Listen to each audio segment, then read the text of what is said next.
So, I think Balatro is close to a perfect game. But after putting a lot of hours in this game, I've discovered a few niche things that maybe I'd want changing in the future. Over time though, when you put more hours into a game, and its niche qualities can become pretty big and apparent. And so I thought I'd make a little video discussing it. Obviously, very important to note, Focus Shock made this video basically 6 months ago. A great video, and go check that video out because the things that he talks about, we're not going to talk about. We're going to be talking about different things. Obviously, you've probably already seen it, but you know, go check it out anyway. But it's just going to be a few little things, and if you disagree or agree, let me know. And some changes that I propose, if you disagree or agree with them or have your own ideas, I'd love to know. I'll be reading all the comments. Let's get into it. So starting off, I think legendaries are a little too rare. What do I mean? So the chances of finding a soul card are roughly 1 in 333, but over the course of a run, they say it's like 10-15% that you'll find one eventually. I don't think that's quite accurate. I think it's more like 5% of runs, but the chances of finding a legendary are very rare. Also, being able to find a legendary you want is even rarer. And the reason why I'd love them to be a little bit more common is because legendaries are some of the most fun jokers in the game. Perkyo is game-breaking. Chicot, while kind of a bummer when you see it, it can have very fun niche things you can do with it, such as like infinite hand size and things like that. But that's very situational. You need 2 Chicots for that, or 3, 4, 5, you know. Tribulate, obviously very fun. Yorick, Kenio, very fun, they're the best for gold stake, I think. But because they're so fun, I'd like to see them more. And my argument for this is, in any run that you start, you can find any joker you want. If you play correctly, econ, get all the thousands of dollars, you will find any joker you want, but you can't find a legendary. And also with things like Perkyo, it can be game breaking, but that's kind of the point, and maybe that's the point for it to be more rare. But at the same time, only the best players in the world can do game breaking things with it. When you first see a Perkyo, you don't know what you're doing with it. You need to test how to play it. And most of the time, most people learn how to use Perkyo by watching Ruffle Light or Doctor Spectre. They don't actually know what's going on with it or how to optimize it in a run. And I feel like the way you do that is by playing it more and more and more and getting opportunities to play with it more and more and more.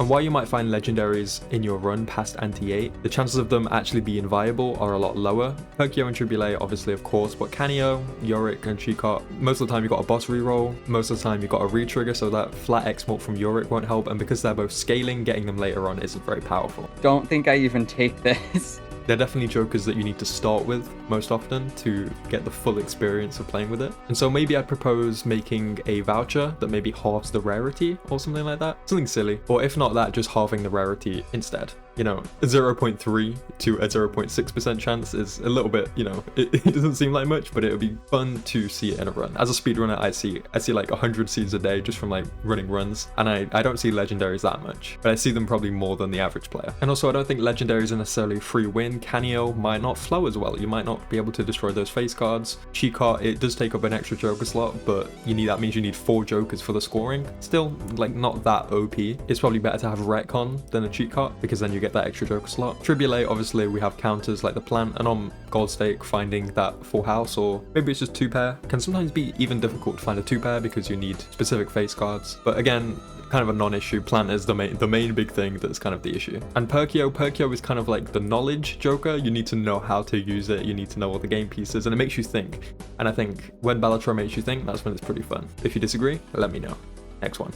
This one is something I've talked about with other speedrunners, and they mostly disagree, but I've still been thinking about it, and I'd love to see what you guys think. I think Crimson Heart needs a rework. Why? Well, every other finisher boss in the game is difficult for the specific build that you're trying to go for, but something like Violet Vessel, while difficult, you can build into it. You know exactly what to do. You know you need more scoring, and you can calculate how much you're getting per hand and how much extra scoring you need. If you're getting 300k, you need a ×4 joker. Maybe that's a re-trigger, maybe that's steel, maybe that's glass. Who knows? You have 4 hands to do it, and it's very viable. If you're not speedrunning and you're just playing the game, most people, you need to prepare for Violet Vessel. I don't think you can prepare very well for Crimson Heart. Tell me if I'm wrong, but when you go into a Crimson Heart with the best build, the safest build of all time, are you still scared? Because there's a chance that it hits something that you don't like. And one of the most annoying things is when it goes back and forth on your 2 best jokers and you end up dying, and it's not something that really feels like your fault. The way that I'd maybe fix this is make it so it only hits 1 joker per round instead of 1 random joker. So you can go in, let's say you have 5 jokers, you have 4 hands. It's still an extremely difficult boss, but you know that there's a way higher majority that you're going to be able to get out if it hits a certain joker. And I feel like it's something you can prepare for more than you can currently. If you have 5 hands, that means it will hit one joker every single round, which means you essentially need to get 400k in one hand probably. So you got 5 hands, you come in, you got all your scoring jokers, maybe you just have like a rebate or something, it hits your rebate, you're chilling. But still, 400k hand, that's not easy at all. It's basically just a kind of more complicated Violet Vessel. I think it will be rewarding to get a victory on Crimson Heart that feels more earned. Truthfully,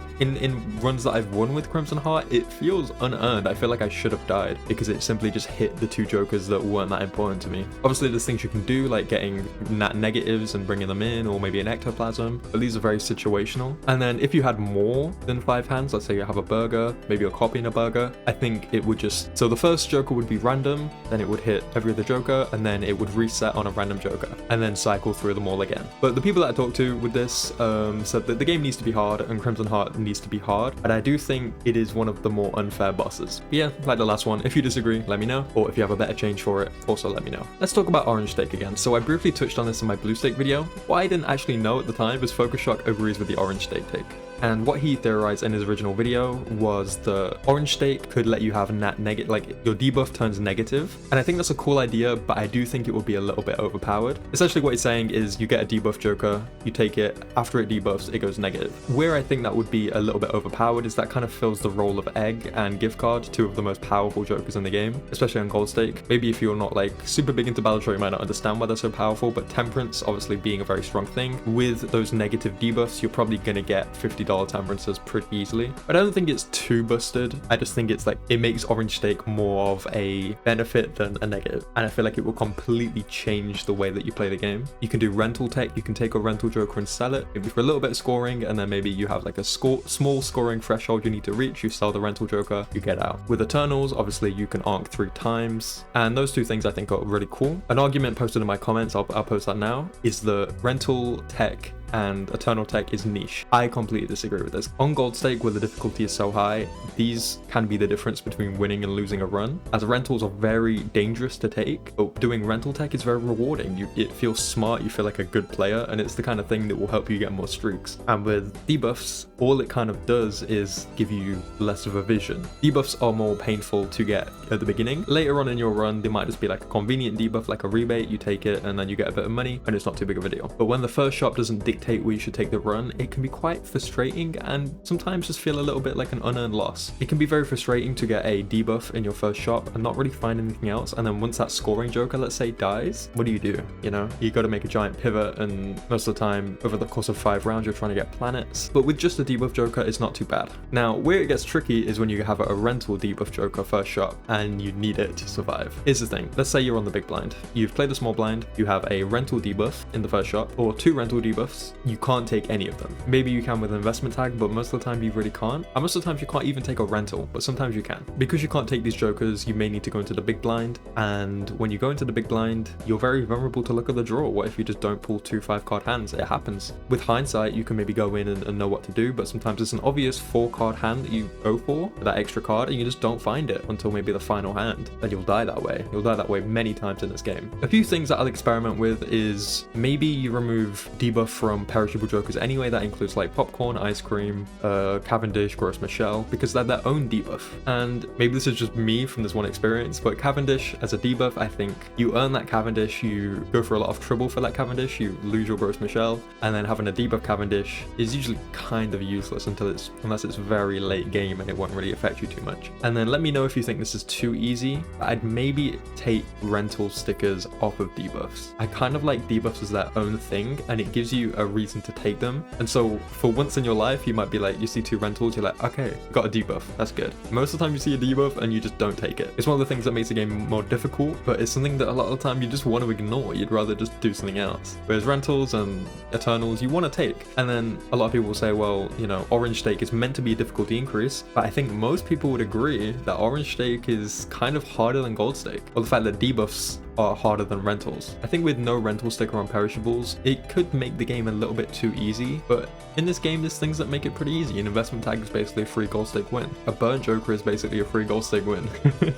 I think I just like debuffs as their own thing to give them an actual valid place in your build, or maybe remove all of that and just make debuffs half price, because they're still a full price joker. That why would you want to take a full price debuff? And maybe you can just reroll and find something a little better. But again, would love to know your points for maybe why debuffs should exist or why they shouldn't. A little niche change I'd add is make it so that lovers cards can make 2 cards wild cards. I think that wild cards are pretty useless a lot of the time because they're so vulnerable to boss blinds, and the fact that they can only make 1 card wild is kind of what makes them not an option. I do think there's a way to work around it, so just a little thing that I do is make it so it can make 2 cards a wild card, and then obviously like World and Sun makes 3. I think that could save you from some pretty tricky situations. Let's say you pull an ancient hand, you do 2 wild cards and you're kind of chilling. And I understand that some tarot cards have to be worse than others, but I do think that out of all of them, Lovers is probably everyone's least used tarot card unless you're playing multiplayer where boss blinds don't really apply. Or an opposing change, which I think Focus Shock recommended, was that we just make wildcards immune to boss blinds. However, I do think that would also make them too OP, but maybe the way you nerf that is just, you know, obviously keep it as